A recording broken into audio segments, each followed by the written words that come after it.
Wholesome games come in all shapes and sizes, so here are titles across a wide variety of genres that will warm your heart, beginning with Little Kitty Big City, an exploration adventure game in which you play as a lost cat attempting to find your way back home. It does seem similar to the 2022 hit game Stray, but not cyberpunk and depressing, but cute and wholesome instead, looking to be another breakout hit.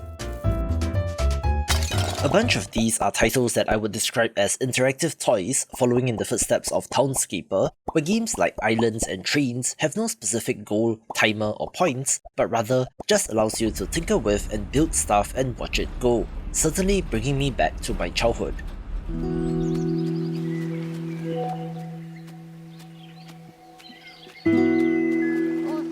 This video is brought to you by Snufkin Melody of Moominvalley, a narrative musical adventure game set in the world of Moomin. These characters have delighted generations of children, and as someone who has a young kid, I've borrowed my fair share of them at the library, so to see it in a video game is neat. You play as Snufkin, attempting to stop the industrious park keeper who's transforming the landscapes in the valley by constructing a series of hideous parks. As such, you're attempting to disrupt his plans to protect the natural environment through a series of adventure game style objectives, but with music playing a key role here. You have a harmonica in hand, and together with the help of a few friends, go about saving the valley with an open world structure as well, so there's plenty of exploration, with the developers just releasing a demo, so go check it out for yourself and wishlist the game if interested. Here's a wonderful looking title in Magical Delicacy, a game which is technically a side-scrolling platformer, but isn't an action title, isn't a roguelite, and isn't a precision platformer, so I thought that this would be the best place for it, since you're exploring a new, unfamiliar town, gathering ingredients, cooking and delivering said items to the various townspeople.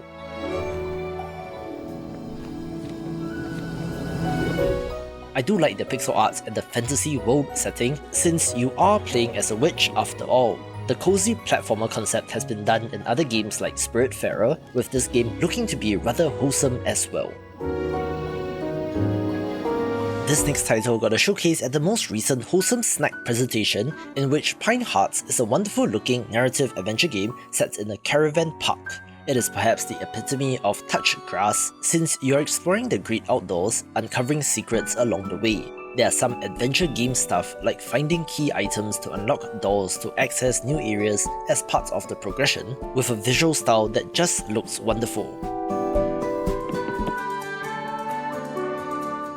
I don't have too much to add on Big Hops, since it's a wonderful looking 3D platformer in which you play as a frog with the ability to use your tongue as a grappling hook, exploring 8 huge colourful worlds. I didn't cover this in my list of upcoming 2D and 3D platformers, so I thought I'll give it a mention here, where from the art style alone, I think that it fits nicely with the rest of these games.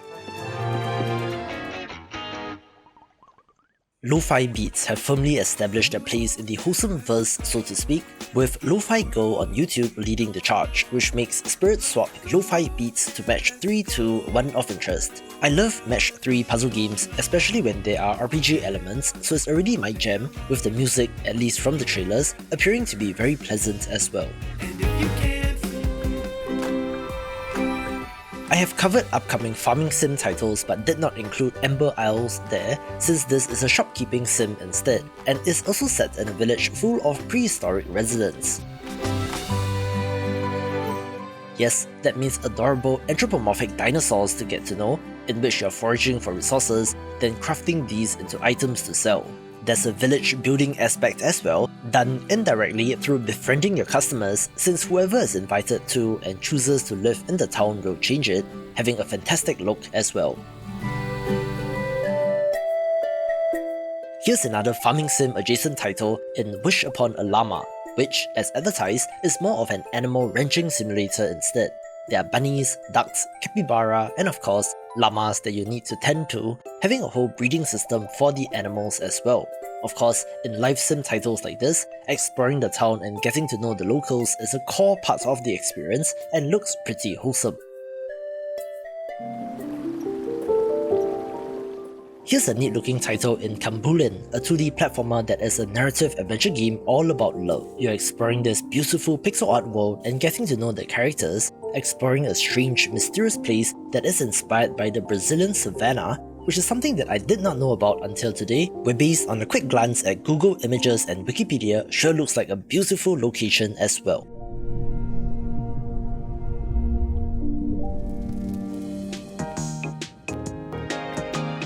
Another shopkeeping title of interest is Discounty, a game in which you're managing your own supermart and looks super cute due to the pixel art. From the trailer, you're putting up shelving and then stocking said shelves from the back room, having to order items and take deliveries as well, which forms the core of the experience. In typical farming/life sim fashion, you're taking over a failing business in a once thriving town, so perhaps your efforts will help to revitalize it. Interestingly, not everyone in town is your friend, with some that might actively look to sabotage your business, so this is different as compared to general farming sims.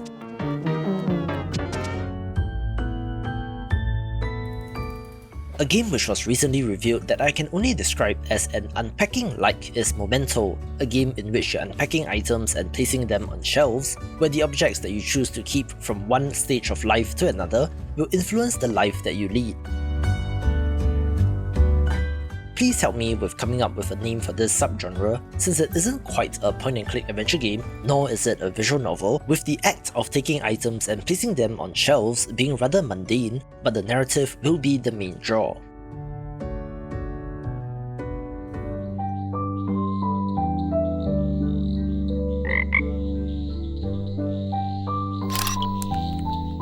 Somehow, in addition to cats, frogs have also become one of the main characters in wholesome games, with a bunch of these titles having cute frogs in them, which seems strange given their real-life counterparts. But anyways, Kamaeru, a frog refuge, looks like a wonderful little title as well. This is a management sim of sorts in which you are purchasing and decorating the play area with a variety of items to attract the frogs, being able to collect and breed them, also restoring the wetlands in the process. It does remind me of games like Neko Odyssey or Usagi Shima and looks very pleasant as well. Another entry in the not quite farming sim space is Whisker Waters, which, as you might be able to guess, is a life sim title that is focused on fishing instead. You play as an adorable, customizable cat, adventuring in the world to seek out fishing spots, catching fish, selling them, purchasing upgrades, and more. As 2023 has shown, fishing remains a core and very important mechanic in video games, so this looks to continue that trend, with the fishing system being much more in-depth and is not as simplified as in Stardew Valley, for example, which I fully expect since this is the focus of the game after all.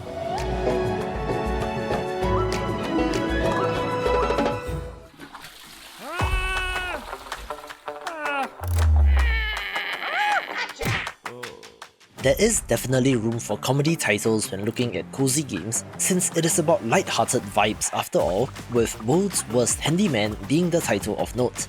This is a comedy stealth title in which you play as the titular character, having to take on various repair jobs in the unlikeliest of situations, thereby resulting in the comedy.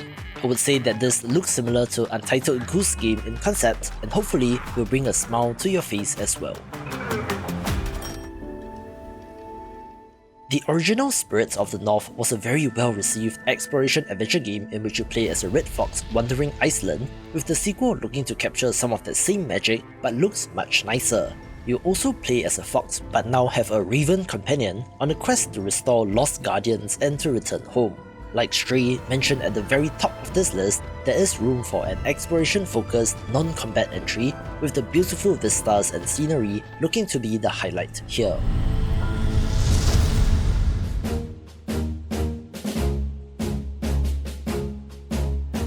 Here's a long-in-development title that I've had my eye on, although there hasn't been too much movement in terms of public progress in The Courier, an open-world exploration game about delivering mail on a mysterious island. There are various tasks to complete, villages to help and secrets to uncover, with the variety of transportation options looking quite fun in between speedboats and seaplanes, as well as more life sim elements like fishing as well. The The game was supposed to be out in 2022, with the developer's last update on Twitter being in June 2023, so I have no idea what is going on, but perhaps we'll see it released someday. The next title from the developer of the gorgeous first-person exploration game East Shade is titled Songs of Glimmerwick, trading in the first-person perspective with a more classic adventure game style camera, being a story-driven RPG in which you play as a witch attending a witch academy. As I have mentioned, there is a huge appetite for Magic Academy games, so the potential is there, where my concern is always how the developers can make the classes fun, since they are classes after all, although the aspects of the quaint magical town to visit, as well as learning how to brew potions and cast spells is an obvious appeal.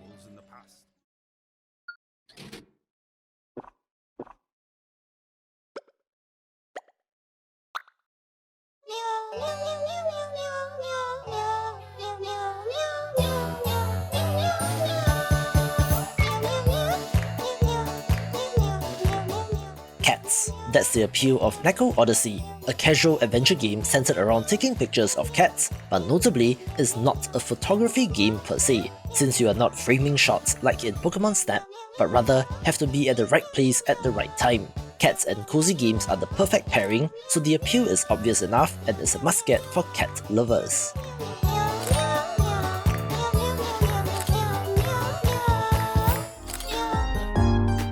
Here's an awesome looking cartoon hidden object game named Lost and Found Co., one that, in addition to the classic search and find hidden object gameplay, has actual characters and a narrative as well. We are attempting to help a tiny dragon regain her powers, solving puzzles and searching for items, with the vibrant artwork being the highlight. Some wholesome games do tend to have an environmentalist theme as well, which makes Spilled a title of interest, one in which you are cleaning up the ocean in a boat, recycling junk, earning money and upgrading your boat so that you can be even more efficient. I suppose this has the same appeal as something like Power Wash Simulator in cleaning gunk and dirt, where I'm more interested in the story of the game, if it will be level based or has a semi-open world structure.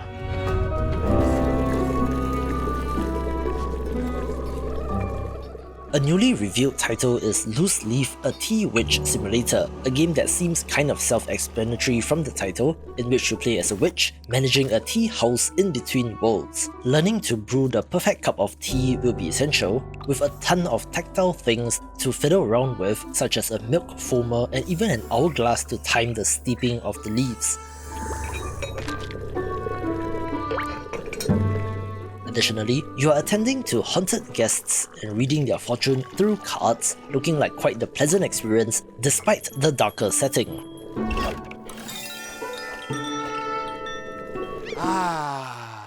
Would you look at that?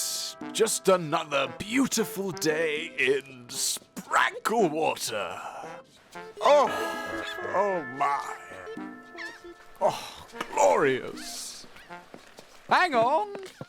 Isn't that Terry, isn't it? I've been hearing a lot about you recently.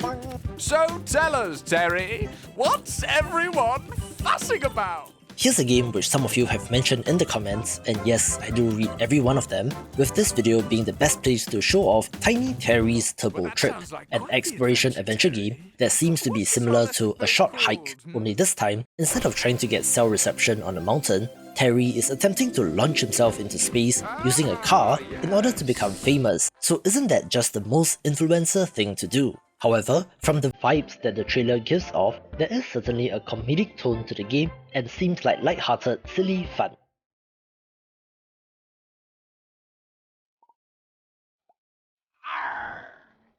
This next title is also a gorgeous hidden object game in which Sophia the Traveler is a Where's Wally style game, this time set in Venice, in which you are searching for various objects.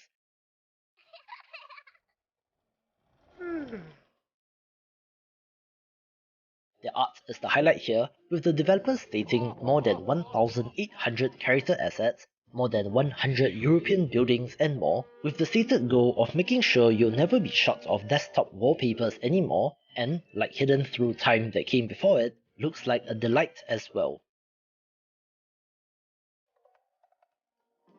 The original Kind Words was quite the revelation to me, since it was essentially an anonymous letter-writing service in which you could take the time to type out your worries and concerns about the things that you were dealing with in real life, and then send it out into the world, finding its way to another real-life player who hopefully responds with some kind words, and was quite the phenomenon back in 2019, with Kind Words 2 Lo-Fi City Pop being an expanded version of the concept. While the original just had you in your room writing out letters, this simulates a city in which you can run into other characters and chat with them, or go into a coffee shop and participate in a poetry slam, along with an exploration aspect to the city, while still retaining the letter writing aspect. Being a self-described social space but without followers, likes or subscribers, it is a testament to the power of video games.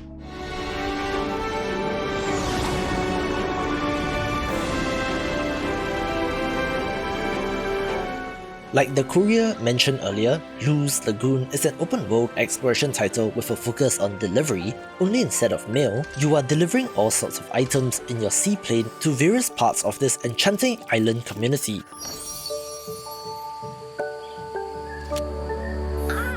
I think that this game looks absolutely fantastic, appearing to have a number of action-adventure and exploration style components as well.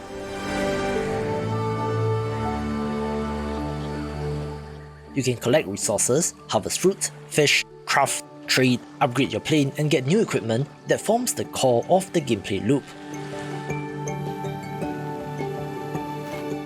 Of course, there will be secrets to uncover, and in this particular case, finding out more about your wacky Uncle Lu and simply looks great.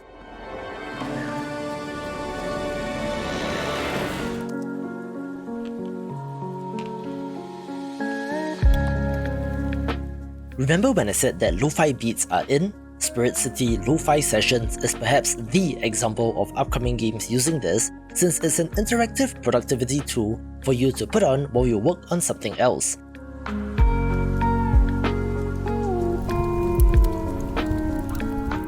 As such, maybe it's weird to classify this as a game per se, but like the interactive toy, does show the flexibility of games as a medium, since there are gamified elements like cosmetic decorations and unlocking new cute spirit companions, but it's supposed to be a tool to help you study, work or relax.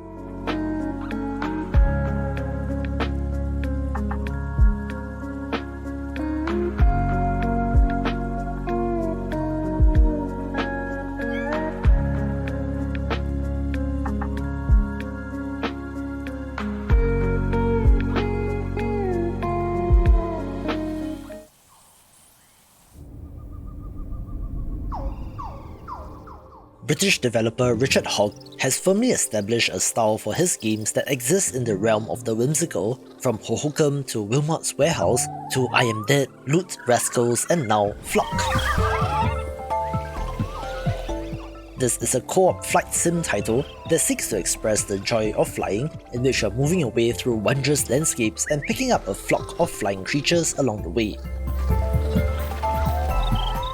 I don't know what the end goal of the game is or how it will be structured, but for a whimsical, pleasant world to get lost in, this is the title to watch. A title which has slightly rebranded is Out and About. Previously, Wholesome Out and About, so go figure, it is in the Wholesome Games list, with this being an exploration live sim title that has you foraging for items instead of farming. Taking place in a town after a devastating storm, pick up the pieces and help the locals through crafting, cooking and herbal remedies, and looks very pleasant as well.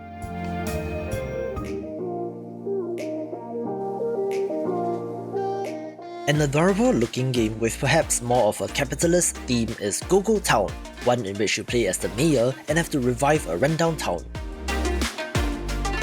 This is done through constructing buildings, hiring staff, using drones and automation, and attracting tourists to town. As I have mentioned, animated trailers usually don't do it for me, but this is an exception, and it doesn't hurt that the game in motion looks great as well, coming to us from developer Prideful Sloth, best known for the non-violent exploration title Yonder the Cloud Catcher Chronicles, so I have confidence that this will be good.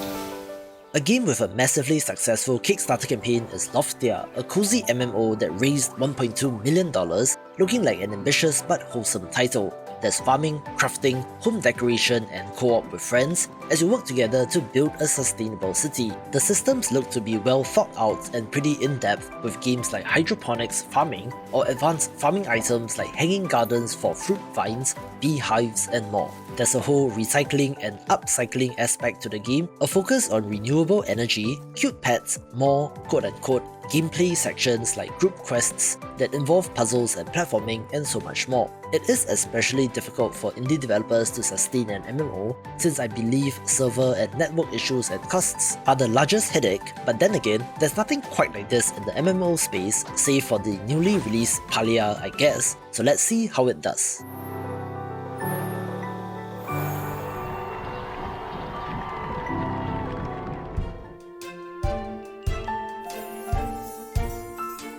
Remember when I said that Magic Academy titles are popular? Here's another one in the long-in-development Kitori Academy, one that uses a third person behind the back camera and has you playing as a wizard's apprentice. That means farming, catching bugs, brewing potions, and casting spells, with there being a curse on the world that you need to live. And while it has some light combat elements, it does look pretty wholesome overall.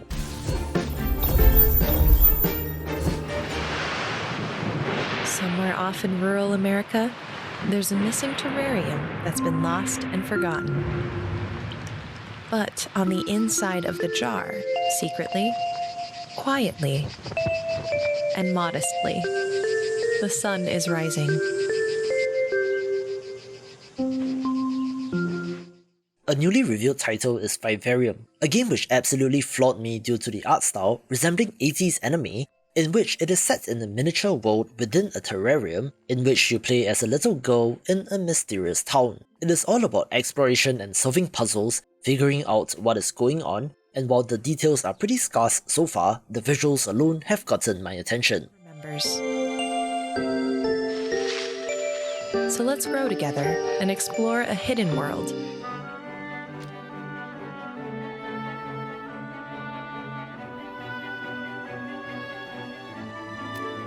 The next game from the developer of the beautiful Ghibli-like adventure game starring a painter behind the frame is titled The Star Named Eos, looking to be a similarly gorgeous adventure game but with more of a mystery this time around. Play as a young photographer trying to uncover the truth behind his mother's disappearance, but I'm not sure if the EOS in the title refers to the range of Canon cameras, and if so, I hope they got a sponsor deal or something for it. I have a couple more interactive toys in the list, one of which is Summer House, a townscaper-like building toy in which you are constructing houses in beautiful environments. The developers talk about this evoking childhood summer memories of the long lazy afternoons and the free and innocent mind of a child with no rules or responsibilities and looks like a delight. This is the first solo project from one of the developers at Grizzly Games, who made titles like Islanders and Superflight, whose other collaborators include Jonas Tyroler, who went on to make Will You Snail and Throne Fall, but the sheer talent from this group is very impressive. You built little house. Here's another open-world game of interest in Fruit Bus, one part cooking sim and one part driving sim, and can certainly be compared to Lone Farm covered in the farming games list, only instead, you're traveling the world in your food truck, gathering ingredients and then opening up shop to serve customers. It looks like such a delight with the cute, vibrant world, but I'm also curious about the structure of the game. Do whatever you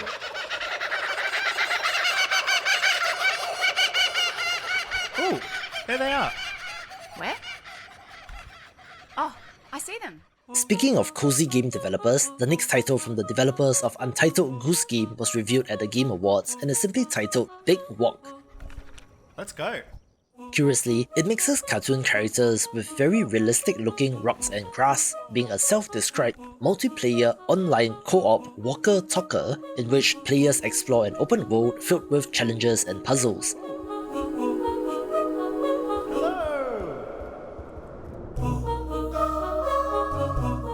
I'm not sure how exactly this will work, if it is siloed off into distinct servers, if the play area is procedurally generated, or if there are specific quests per se, or if players are just let loose in the world, but that is the exact appeal of this game at this point in time, since it is just weird and unique and so indie games.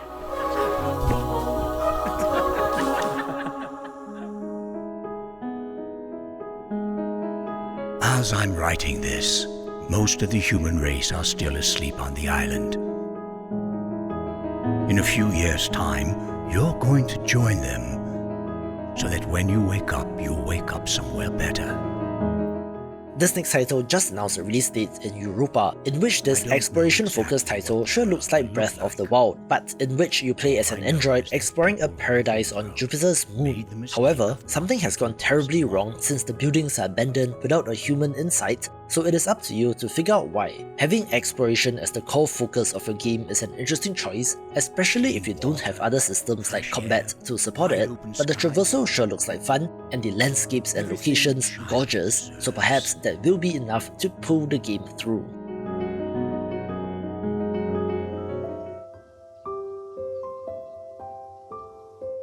Taiwanese developer Sigono is known for their adventure games, all coming under the Opus banner, although I don't think the games are directly linked, with Opus Prism Peak being their latest. Don't be like me, who got confused between this and the star named EOS covered earlier, since while both are photography centered, they are distinct games with different art styles.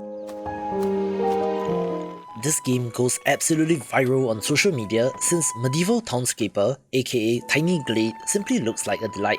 It has impressive looking building tools and customization options, even having some interactive elements like umbrellas for the sheep if you suddenly destroy the ground beneath their feet. There's just something about creating these little dioramas in an interactive way that is awesome, probably due to the combination of visuals, music, and tactile gameplay, so certainly wishlist this title.